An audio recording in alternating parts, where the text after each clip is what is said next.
Welcome to From Caving In to Crushing It, the podcast for those who find themselves immersed in adversity and choose to write their story instead of having others write it for them.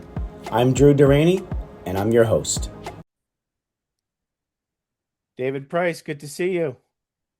Good to see you. How's everything going? Things are going well. Things are going well. I want to, thank you for coming on. I also want to I always thank the person who introduced me to my guest, and Eric Hizzle, your VA, found our podcast, and I'm so thankful he introduced us because our first discussion, you blew me away, my friend.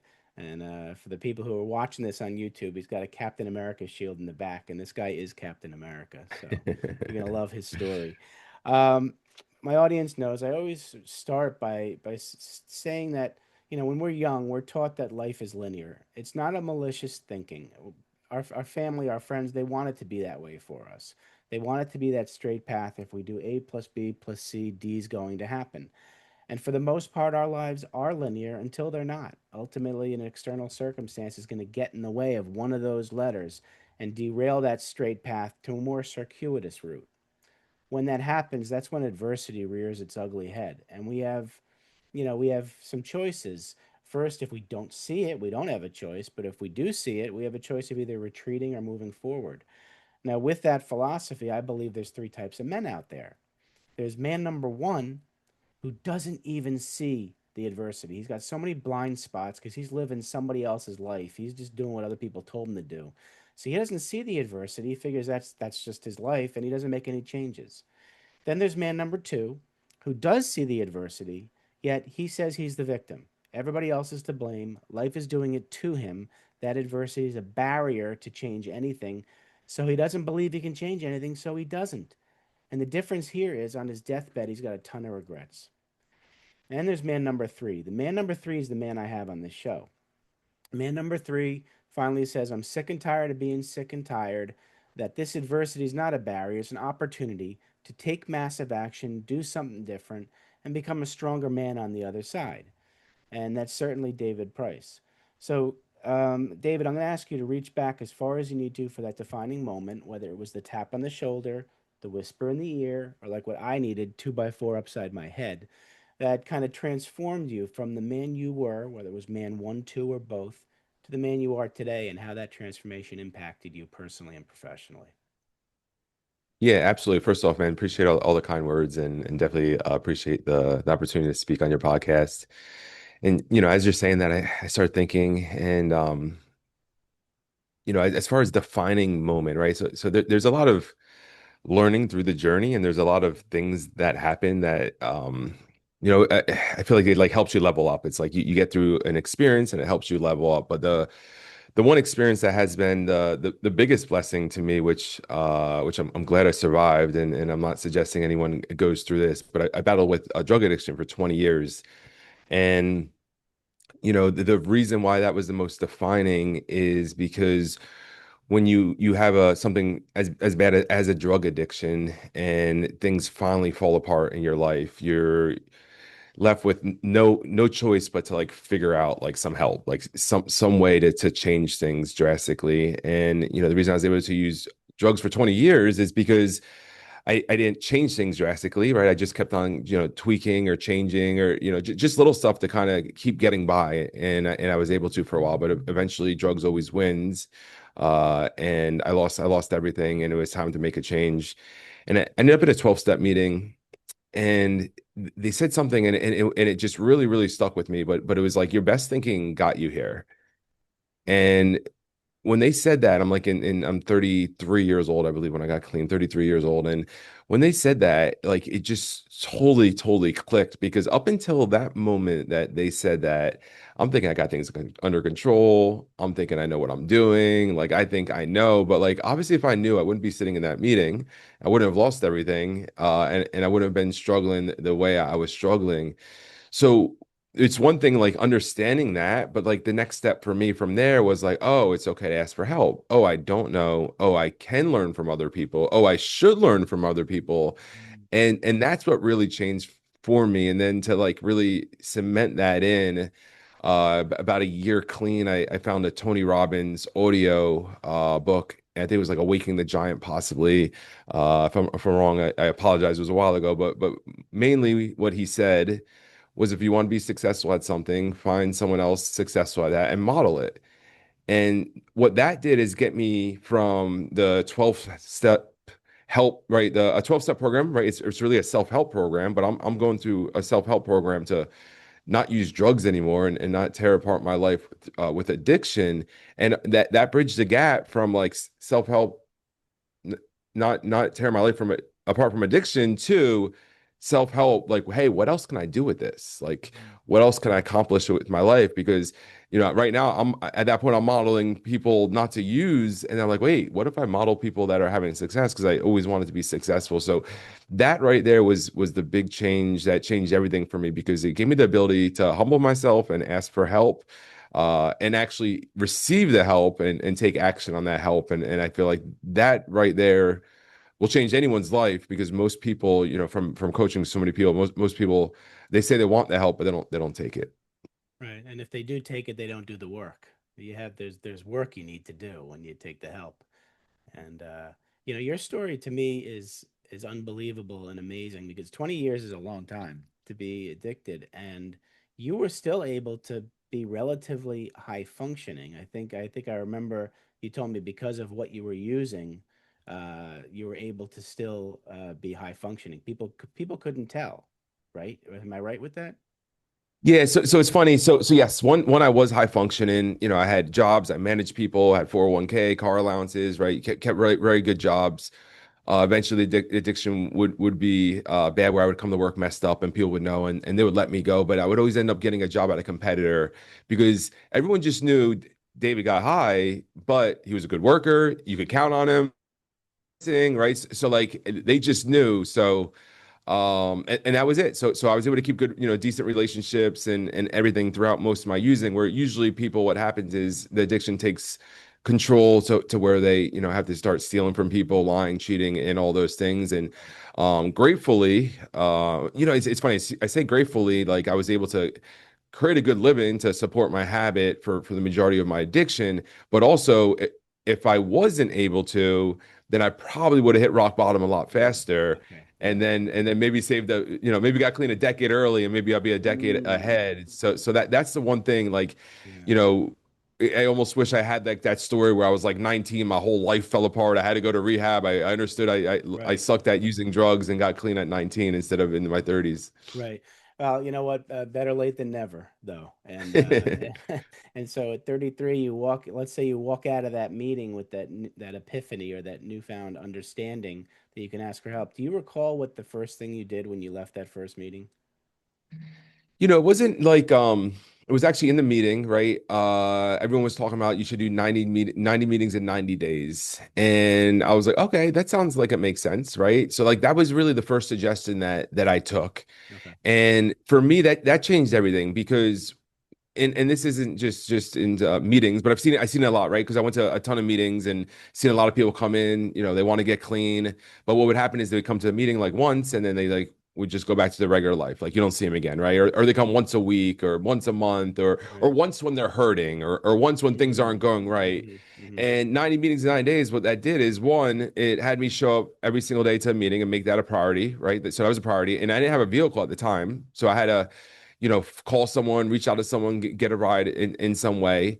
And then two, the people that were at the meeting that take things serious, they start seeing me every day. So now they see I take stuff serious. So then now, of course, just naturally they're going to reach out more and build a better relationship. And then the other thing is, when you do something consistently, you start seeing like progress, right? For me, it was really like a glimmer of hope, right? You start hearing things. Like, I remember listening to this girl, and she just lost her mother. Like, she had like maybe a year clean and she lost her mother. And like my mindset then is like, oh my God, how's she like not get messed up? Like how, Yeah. like that was my mindset now. Now I've lost a lot of great, loved ones, and it's not even a thought in my head right now, but my mind where it was there. hmm And it's the same thing when I'm coaching people, insurance agents, it's the same thing. It's like they want help, but they don't show up consistently, so I don't take them serious. Yeah. right? They want to help. They don't show up consistently, so they don't see results. So they stop coming, right? So it's all the principles I learned in the 12-step program like helped me so much on the business side. So definitely grateful in it. And it's funny because I tell you, like, hey, I wish I got clean when I was 19. And but then, when I really, really put some thought to it, it's like I had to go through this whole process Yeah. to be able to do what I'm able to do now. And, I have the ability to relate to so many people. And, people always say that I'm the best with analogies because when they're going through a problem, I got some kind of analogy or real life Yep. situation I can share with them. And they say it all the time, like, thank you, David, because I'm able to do that. Yeah, those are helpful. The storytelling, I can just guess that you're a good storyteller. They say I am. So sometimes I don't think I make sense, but people seem to listen and take action, which is the important part. No, that's awesome. So during those 20 years, what were you doing professionally to keep yourself afloat and be able to pay for the addiction? Yeah, so the first I was using when I was a teenager, and at that point, you sell a little bit of drugs and stuff like that, which covers it. And at a certain point, I was like, man, I got to make a change. I was like, my life just seemed like I was 20 years old, and I was like, man, my Right. life just seems like easy, right? Like, I had money in the bank, I had a four-wheeler, I had a jet ski, I had a nice car with a cool stereo system which is cool when you're Yeah, 20. when I you're had an younger. apartment. And I was like, man, I get really, really comfortable here because my goal isn't to like live this life. I wanted to live, a much more, much nicer life. And so I actually joined the army. That was my first thing, and that was like my goal to get clean. I was like, I'm going to join. So I was actually in boot camp, withdrawing from heroin, which was super, super uncomfortable to say Yeah. the least. And but that was the kind of stuff I would do, right? So I did that for 4 years, and my addiction, I still struggled, right? I still made a lot of bad choices, but it slowed things down a little bit. Then from there, I went to Africa. I worked out in Africa for a year as a contractor. So it was like tax free, no bills. There wasn't, many drugs that I know of out where I was at in Africa. So I just really started drinking a lot, which ended up, my addiction ended up costing me that job after about a year. And at that time, I was making $80,000 a year tax free, and that was Wow. 2005, right? So to me, I was like rich, and that I was 25 years old, Yep. no bills. So that was really cool. And then end up getting in the oil business, working in inspection. So I did that for a while as well. And I started out in the field. What we did is we qualified the product, which would be like the oil or gas that's on like a barge, a ship, or in a shore tank, and they transfer it over. You take some samples, test to the lab, and then after not too long, I end up getting into operations to where I had a desk job, and I managed all that, tracked the barges, ships, the transfers, made sure the lab results got taken care of, and managed all the field people, and did that for a while, and made a pretty good living at the time doing that. A lot of those those are all different uh jobs that how do you even find them? You know? How'd you end up Yeah. in Africa? Yeah, so Africa. So when I was in the army, I went to Iraq, Okay. and when I was in Iraq, they had contractors with Kellogg Brown and Root, Okay. and the army doesn't pay great, and these contractors are basically doing the same thing we're doing. They were really taking over for what we do. So like the military would come in, and let's just say like food supply, like food, like feeding all the soldiers and stuff like that. First, it's military has their own cooks. You're in, and then what would happen is they would hire contractors and they would take over that, right? Well, the contractors are getting paid like 80, $100,000 a year. The military person's not making as much. Now, in the defense of that, the military has a bunch more benefits and everything like that. These contractors are 1099, no benefits, Right. no 401k, no unemployment when you're done. So when I seen that, I'm like, man, this is great. So I just started talking to every single person I seen, and Mhm. I'm pulling out. I had a whole pad, and I had all these names and numbers for Right. when I get out. I'm like, I'm gonna call all these people. And it's funny. So I got back from Iraq, and I had my bunkmate that was in the dorm with or the barracks with me.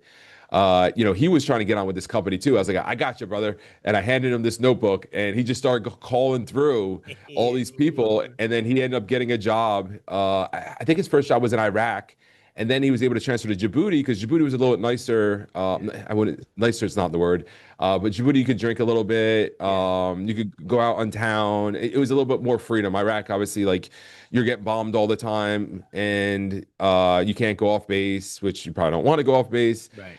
You get paid a little bit less in Africa, but you have a little bit more of a lifestyle. So he Okay. ended up going to Africa. So basically, when I was about to get out of the military, he had the connections now, so he got me that job.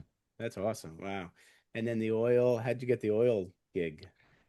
Yeah, so that's what I did in the army. In the army, I did petroleum Oh, supply, right? okay. So what we did is we set up like basically like giant tank farms to move the fuel, where we would store the fuel. The Right. truckers would come in. There'd be a pipeline like to get the fuel to go up. So that's what I did in Iraq as well.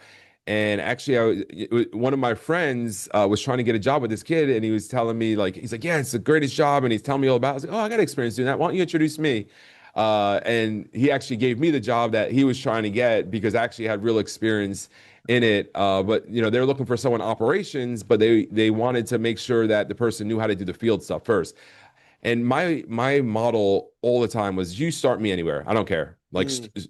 Yeah. even I worked offshore for a little bit when I was in Louisiana, and my first job offshore, this was after I got clean, was 7.25 an hour. Wow. Cleaning toilets, washing dishes, and I've never worked minimum wage. It was minimum wage at the time, and I never. The only time I worked minimum wage is when I was a teenager. But it didn't matter. Guys, like I get you jobs, make a minimum wage. I was like, I don't care. Just get me out there. I'll meet somebody. Like I will find For myself a you. promotion or Yeah. like another company out there that's willing to pay me. Right. Good for you. So now the transition from what you were doing to the insurance industry, because I know you're in the insurance industry now. How did that transition happen? And then tell me what you're doing now with the insurance industry. Yeah, I've worked so many different jobs. I've been fired from so many different jobs. Had a few different businesses. So Yeah. insurance has 100% been the by far best thing I've ever done. I've always been in a position, job, or career or field, and like, all right, like how do I get that next level, right? What's the next one from here? And finally, I'm like, hey, this is my industry. I'm staying here. There's so much to do here. But ultimately, what happened is I was clean. I was living in Louisiana, Mhm. and I had a construction company for a little bit, and we were very successful. We invoiced $800,000 in our first 8 months. Wow. And the problem is my business partner. I brought on a business partner because there's some stuff I didn't know how to do that he knew how to do, and I made a mistake of giving him 50% ownership instead of Oh, 49% oh ownership. boy. Okay. And he started using drugs. He started using drugs. We were staying together. Like he wasn't sleeping at all. And I'm like, dude, this guy's not sleeping. He's definitely getting high. Like, and then he started using it with our employees. And since we were hiring a lot of people out of like halfway houses and stuff like that, since I Oh, had a yeah. lot of friends in the recovery community, and I was like, I can't be part of this anymore. And I knew there was like no way to get rid of him. So I literally just walked. I walked. Like the company was paying for the apartment. It was a condo that we were staying at. The company was paying for that, the truck, everything. I had like no, it was like blind faith. Wow. I had no real plan. I was basically homeless walking from that. But I walked in, took my name off the license, and he called me to meet somewhere. I was like, dude, I'm done. It's your company. Sorry. Like, take care. Good luck. And now I was like, I need to find something else. So Yeah. I wanted something that was going to give me freedom. Yeah. I grew up by the beach in New Jersey, and I wanted something that I could live back by the beach. I enjoy, Yeah. the beach atmosphere. Right. I might not go to the beach a lot, but I enjoy like being able to see it from my window Seeing or it. Yep. drive I past get it it. or Yep. like, the Yeah. salt air. And I was just looking around and I was looking at different franchise opportunities. Yeah. And insurance just came across, someone recommended it to me from someone else that was having a lot of success. Right. And I was like, man, this looks really, really good. Like super scalable. I could do it from anywhere, like low overhead, low Mhm. expenses to get started. I was like, it's literally like a franchise opportunity without a franchise fee. And Interesting. once I really like understood it and stuff, I was like, this is it. I'm going all in and got my license in 2018. First 6 months sucked. I made like 20 grand. My first 6 months was like, all right, maybe this sucked. Maybe I was wrong. I should quit. Realized my mindset was messed up and went all in. And in the next 2.5 years, basically made 980K. So I like deposited $1 million in the first 36 months, but I always like to start out, let people know the first 6 months I made like Right. $20,000. Right. Right. Right. And made over $1 million my fourth full year as a licensed agent, and then continue to grow from there. So just completely blown away about the results that I'm having from it, and really love the industry. Right. That's unbelievable, and I love when you go all in, you go all in, and you see the success. So I'm sure that's some of your coaching. How do you when you're coaching these insurance agents? What's your philosophy, and what are your like top two like skills that you want to see in them? Yeah, so I don't, just to be clear, I'm not like you can't hire me for coaching, right? So I Right, coach right. insurance agents Hmm. that work with Yeah, no, me. right, So it's free coaching services for me to show them how to become agents and be right. successful agents and agency owners. Okay. And ultimately, it's really, selling insurance is shouldn't be too hard, right? So we run paid ads so that people are interested in the product. So ultimately, it's really teaching the agents how to get enough activity in, right? A lot of times when people are in sales, they just don't understand how much activity you actually have to get in to be successful. Right, right. Or they think that because they could talk, they could sell. Hmm. And they don't understand how much activity you need to get in to actually be proficient at selling, right? At Right, communicating with people and be able to find out like what it is that they want and helping them versus you just sitting there and telling them everything that you have, right? That's never really a good way to sell anything. right, So ultimately it's helping them with activity, helping them with their mindset, setting clear expectations so they really like understand, what is that they're doing. A lot of times people, they're like, oh man, I want to make 100 grand a year. But then they don't show up I can't show up to a Zoom meeting at 9 o'clock with my camera on. It's just like, all right, I'm just let you know, like your expectations are, right, if that's the barrier that's stopping you from being successful, then and a lot of times it has to do because their mind, right? So the same thing, like their best thinking got them there. right. So like they don't to them, they're like, oh, this meeting's not important. Mm, This isn't important, mm, right? Because I know for me, like before I've had success, I'm thinking success is like you do this one thing, you're successful.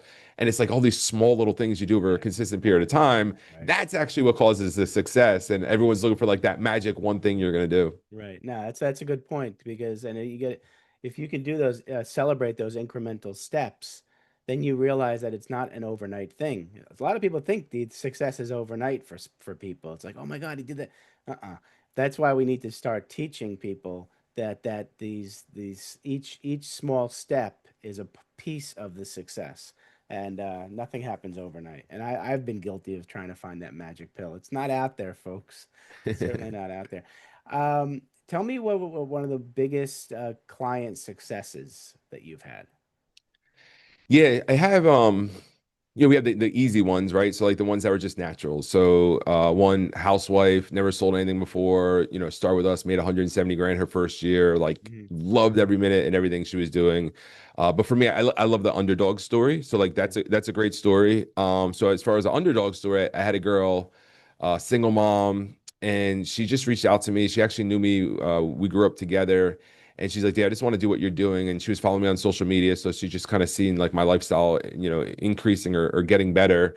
And she's just like, I want to do what you're doing. And I'm just tired of what I'm doing. She's working in retail, Hmm. working in the mall and stuff like that. And it's not a good place if you're a single mom, right? You don't really get to Right. spend a lot of time with your kid if you're stuck in the mall all the time. Of course. And she got her insurance license and she's like, little awkward, little introverted. And I tell her the same thing. So I'm not talking bad about her on a podcast. Yeah, So yeah. but she basically sucked for 2 years, but she just kept going. And her family kept telling her she needs to quit, and they're having interventions on her, and she kept telling me she wanted to quit. And luckily I was able to get her to keep going a little bit more, a little bit more, a little bit more, and now she's a multi six-figure earner. She's made over $1 million since she had her license cumulatively. Lives in a beautiful high rise in Miami overlooking the ocean, and like her kid, she's 9 now, like does jujitsu, like crazy awesome birthday parties. Like That's great. she's always doing stuff with her on the weekends. They're always having fun. And to me, it's like the perfect, if you're gonna grow up to like a single mom, like to me, like that's the household I want to be in. Right. So it's really cool because I feel like, I mean, most people would have quit, and for some reason she kept going, and then it was crazy because it was like all of a sudden one day it just clicked, and you just seen her production just go up week after week, and that Right. that was it. Like the That's struggling great. person was gone. Wow. Well, you stuck with her, so that's a testament to you, and that's phenomenal. The what kind of insurance are you involved in? Is it just life insurance or other insurance? Yeah, so we specialize in life insurance. We do a lot of final expense insurance, which is for 65 plus people that are gonna, pass away that don't have insurance. But we do also do like IULs and term policies and large whole life policies as well.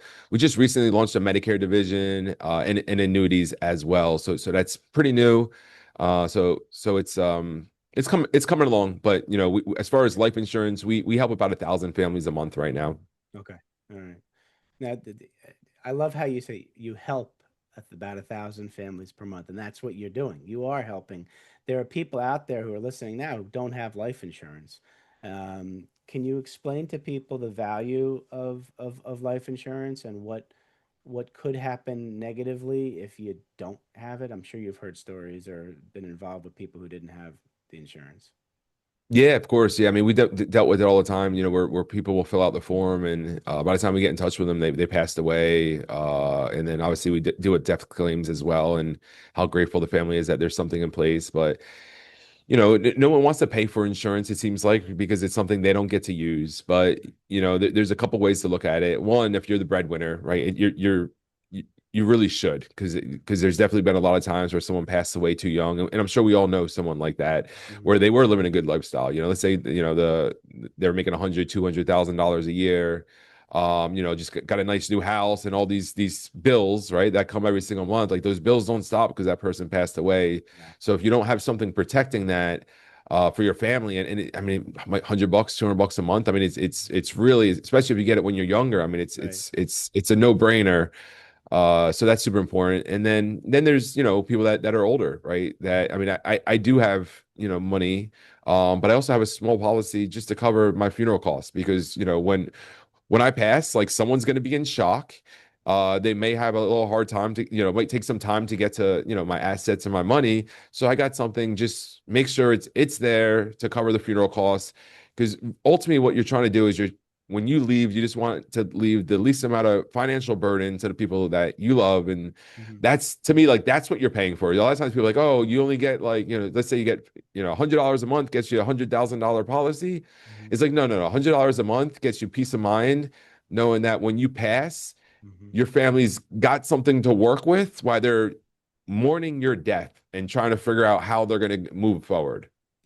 That is a wonderful way to explain it because many people are thinking about themselves when they're thinking about life insurance. But you're right. You're leaving people behind. They're gonna want to do right by you. You can do right by them by having it. Having some of your stuff protected so they don't have to shell out their own money. And yeah, they're gonna be in shock. And a lot of times we don't make good decisions when we're when we're in shock. No. No, not at all, not at all. Any advice you give to people out there in the industry not to give up? Yeah. I mean, I honestly almost gave up 6 months in. Since then I've made millions and millions of dollars, and a lot of times on the big wide internet, people say when they make millions, it's like sale revenue. I'm talking about dollars in my bank account. Hmm. So easily like that could have changed that 100%. Because I mean, I was looking at other things to do. Hurricane Michael just hit the Panhandle, and I'm like, oh man, I could do some disaster work there, start another construction company. So there's a lot of different things. I ultimately think that anyone could be successful selling insurance, no matter who you are. You just have to have the right system, the right mentor, and then be coachable. That's the thing. It's like obviously there's a lot of people that have been very, very successful with me, and there's people that have failed with me. But I promise you, the ones that failed didn't listen. So it's real simple. So I think the insurance industry is a great industry to be in. I'm pretty sure more millionaires from this industry than anything else. Yeah. And obviously you don't need to be a millionaire to enjoy your life.